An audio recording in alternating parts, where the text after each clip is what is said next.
Hi, I'm Jesse Miles. I'm 29 years old right now, and I've been to 30 countries. So let me walk through the list. I'm going to hit each one really fast, and then I'll give a detailed description of how I hit all 30 countries during my 20s. And then I'll talk about how I funded the trip, and finally I'll end with what I learned from traveling all over the world during my 20s. I don't have any regrets, except for one: I wish I had traveled more.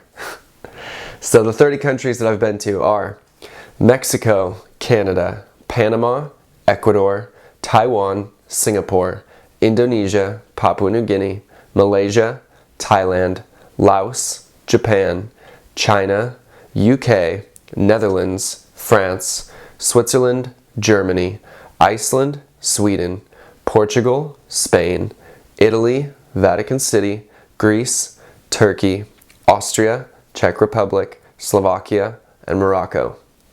If you don't like to count Vatican City, I also had a layover in Oman, and I didn't count the United States because it's my home country, so don't think it's worth counting. The first country that I visited was Indonesia. I went there when I was 4 months old, just a little baby. My parents took me there, and we lived there for 7 years. So I grew up in Indonesia, learned the language. We also lived in Singapore for a few months, and we would always have our layovers in Taiwan, going back to the US. So I had those three as a kid, and then in middle school we went to Canada on a field trip. I live in the Pacific Northwest, so Canada is just an 8 to 10 hour drive, and that was amazing. I went to Mexico when I was 16 with my dad. We had an amazing time there too. And the first thing I did when I graduated high school when I was 18 is I returned to Indonesia to teach English. And I taught English at an elementary school and taught PE. And I went to Papua New Guinea, where I got malaria visiting my uncle, climbing a waterfall in the jungle. Got malaria. That's also its own video. I'm going to save each of these adventures for another time. I don't want to get sidetracked into one of these stories and adventures. I'm going to try really hard. I returned to Indonesia when I was 19 to teach English at the same elementary school. And when I was 21, I studied abroad in Istanbul. So I lived in Turkey, and on the way to Turkey, I got to spend some time in the Netherlands and the UK. And I also left Turkey and visited Greece while I was living there. So then came the food cart years. I built a food cart called Noodle Heaven. The food cart years, I would work the food cart really hard from May to October, and then I would travel during the winter. And the first year, I closed the food cart and flew to South America, and I visited Panama and Ecuador. And then the second year, I closed the food cart and I did a whole Southeast Asia backpacking trip. I went to Indonesia, China, Thailand, Laos, and Malaysia. I was there all winter, just backpacking all over Southeast Asia. One of my favorite trips. And the next year, the final year of the food cart, I closed the food cart and did a trip around the world in 30 days. So I went around the world in 30 days from the US to Europe, and I went to France, Switzerland, and then I flew to Indonesia, of course, stopped in Oman on the way there, spent time in Indonesia leading a medical trip. I have a video about that you can check out if you are interested in humanitarian medical trips into remote areas of the world. And then I flew to Japan and then back to the US. The next year when I was 25, I went to Sweden and Italy and Vatican City. And that trip was a short trip, but a lot of fun. 26, I didn't go anywhere. And 27, we moved to Mexico. My now wife and I moved to Mexico. At that time, she was just my girlfriend. And then when I was 28, I got married, and we went on a honeymoon that lasted all summer. And so we went to Iceland, Spain, Portugal, Morocco, Germany, Austria, Czech Republic, and Slovakia. And that was a honeymoon to beat all honeymoons, in my opinion. It was incredible. So from 18 to 29, I hit 29 countries. I would have visited many more countries if I wasn't always returning to Indonesia. So I was always stuck between see someplace new or go to Indonesia, where I had an entire second life almost. I was a teacher there. I had students, I had friends, I had projects that I could be involved in. So it was always a toss-up between going somewhere new or going back to Indonesia, where I had a world, I had a life, right? So those are the 30 countries that I've been to, and I want to talk about how I funded that. I was thinking about this, and I landed on asserting my need to travel. I would say that how I funded it was by making it the top priority. Traveling was the top priority for all of my 20s. There was no higher priority until maybe 25, 26, music started to become a higher priority for me. But all through my early 20s and then again in my late 20s, I was focused on traveling the world. That was my number one priority. And I think for friends of mine and for people I know that don't make it their top priority, it doesn't often happen. If it's not your top priority, life gets in the way. But if you're really, really insistent on it, I'm going to travel, then you find a way to make it happen. And I found different ways to make it happen as I went. So at the beginning, when I first graduated high school, that first trip I had a lot of help with. My parents and my parents' friends helped me with that first trip. And that really, I'm eternally grateful for that because it set the tone for the entire rest of the next decade for me. So that trip, I would say, was a gift, mostly. I had some money from lifeguarding, but it was essentially a gift. And then I worked really hard all through college to pay for the next year when I went back to teach English.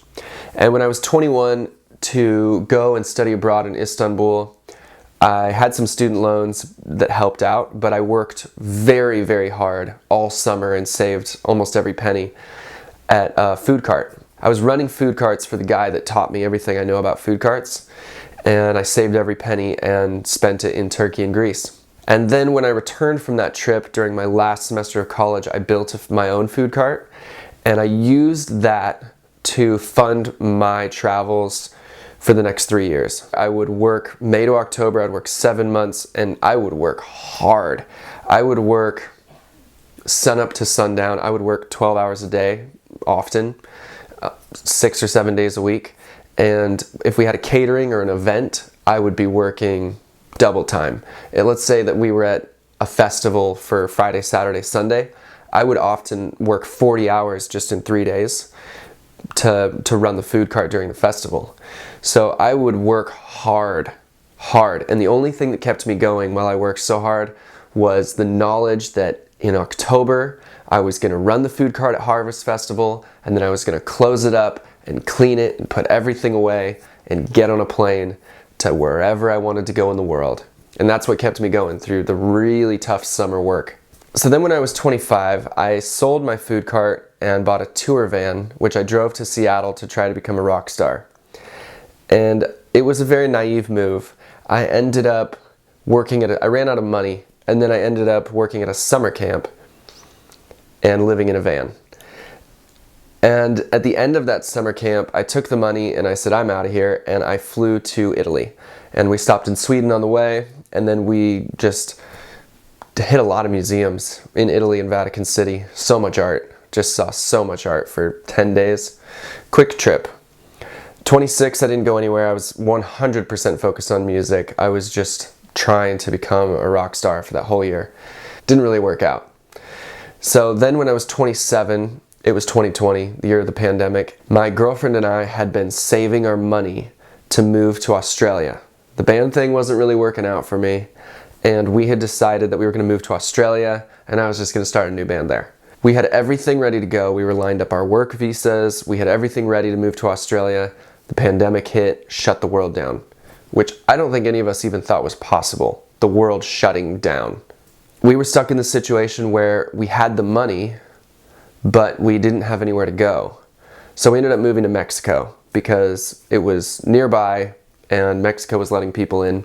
So we moved to Mexico. We lived in Mexico for a few months, and then I got really sick and we had to come home. First thing that I did after we got home from Mexico is I proposed to my girlfriend. She was by my side in the hospital for the whole time, and it was just really clear to me that it was time to tie the knot. And the next year, 1 year later, we got married. And we had saved up money, and we'd made a lot of money off of cryptocurrency, I'm going to be honest. We had invested all our money in crypto when we were in Mexico. We basically rode the whole bull run up and then sold right around the peak, after the peak. We could have sold a couple months earlier, made more money, but as it started falling, I just decided let's get out. We took all the money, we had a big wedding for all of our friends and family. Super huge, super fun time. And then we did an 8-country honeymoon. So first we went to Iceland, and Iceland was like a different planet. It's so cool. And then we flew to Portugal, and we walked across Portugal into Spain. We walked the Camino de Santiago, the Portuguese route. After walking the Camino, we flew to Morocco, and we visited Fez, Casablanca, and Marrakesh. We flew from Marrakesh to Berlin. We were in Germany for a week. Then we took a train to Czech Republic. We were in Prague. Prague was incredible. Then we went to Vienna, and while we were in Vienna, we took a train to Bratislava, the capital of Slovakia, and went back to Vienna and then to Salzburg. And Salzburg was incredible. Absolutely incredible. So I would say that I funded each of these trips in a different way, but it was always the top priority. I was always asserting my need to travel over everything else. So for other people, they have other priorities and they end up not traveling because it isn't the priority. We'll say comfort is the priority, or security, or nice stuff. A lot of people really enjoy having nice stuff, nice things, a nice car, a nice house, a nice bed, and a nice television, nice PS5, whatever. So my priority has never been stuff or things. I couldn't care less. I'm interested in experiences. I'm not interested in owning things. Unless it's a tool for one of my crafts, like a camera or a guitar, then I'm really not interested in owning objects. They don't really do anything for me. For me, it's always been experiences. So the priority for me was to travel and have adventures and have epic experiences around the world and see other cultures and learn languages and try food. And the priority for me was always to make memories.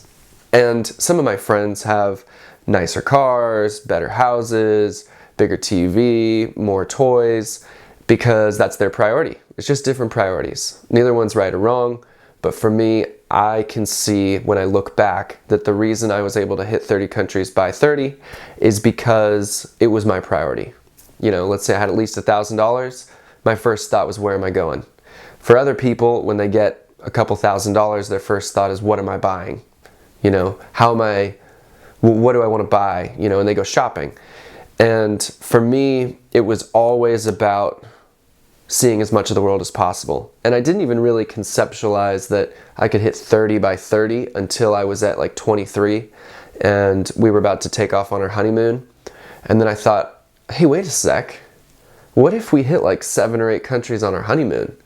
I'd get to 30 countries. That'd be cool. You know, so it didn't even really occur to me until a year ago. And I wouldn't say that it was a priority. It wasn't something that I bucket listed or wrote down or told everybody about. It just happened on accident because I was always trying to leave. I was always trying to go have an adventure. That was just what I've always wanted to do. I'm just programmed that way. So I think that if it's a priority for you, you'll find a way. You'll find a way. You'll come up with money, you'll not spend it, you'll save it up, and then you'll go.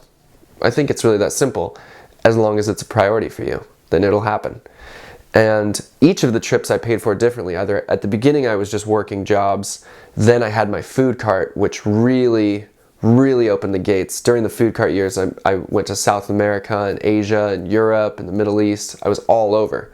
When I owned my own business, I had a lot more freedom to close it up and travel. I didn't have to talk to a boss, didn't have to talk to anybody.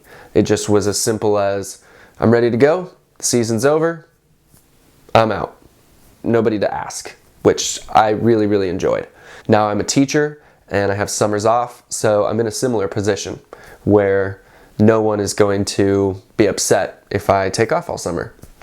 And after the food cart years, I really didn't travel much. It just was a brief trip to Italy, moving to Mexico, until I made a huge chunk of money from cryptocurrency. And when I sold that cryptocurrency, my fiance at the time, my wife now, her and I had a conversation about, do we put a down payment on a house? Do we just elope and save money? Or do we really want to have a big wedding and a big honeymoon? And ultimately we decided we want to do this all out wedding, all out honeymoon. We wanted to feel good about settling down because we'd gotten it all out of our system. So what I learned from traveling the world for the last 12 years is that people are essentially the same everywhere. They have similar hopes and dreams. My students in Indonesia and my students here in the US are very similar. They want the same things. They want a good job. They want to fall in love. They want a house. They want all of the things that make up a good life. They care about their family. They want purpose and meaning and something that feels fulfilling to them. And there's different personalities, to be sure, but everyone essentially is after a full and happy life. What I realized meeting so many people all over the world is that it's a very small place. It's not big. When you don't travel the world, you think that it's this huge, huge place, but it becomes intimate the more you travel. It becomes familiar, right? Where someone you met in France is in Thailand while you're in Thailand, and you meet up and you run into somebody in Ecuador who knows a mutual friend of yours, and it just starts to feel smaller. It just starts to feel more intimate, like you get to know it, and you learn so much about cultures and languages and people that just inform your worldview so that you can zoom out and see things on a bigger perspective, just to realize that this place is what it is. I think when you see it on TV, it's not the same. It's not the same as experiencing it. You can have someone tell you about it, you can watch it in a movie, you're not going to get it unless you go there, unless you're in it. Just like with anything. You know, you can watch videos of people scuba diving. That's not the same as going scuba diving. If you go scuba diving, you're like in it. You're underwater. There's fish next to you. And that's what it's like with traveling the world. You can talk about it, you can hear about it, you can watch other people doing it, but at the end of the day, if you're not out there, you don't experience it. And that's just the fact. You got to experience it for yourself to actually learn from it. So I hope that you decide to travel the world, and I hope that you hit as many countries as possible, 30 by 30 or even more. I think it's the most important thing any young person can do for themselves and for the world is to travel and explore. Because in the act of traveling and exploring the world, you learn more about yourself than you will from anything else. You come into contact with so many things that are going to teach you more about yourself than if you stay in one narrow environment. By putting yourself in a wide and unpredictable environment, you're going to learn infinitely more about yourself. I've made a whole video about this. You can check it out right here. I think it's really important for you to go on an adventure, and I hope that you decide to do so.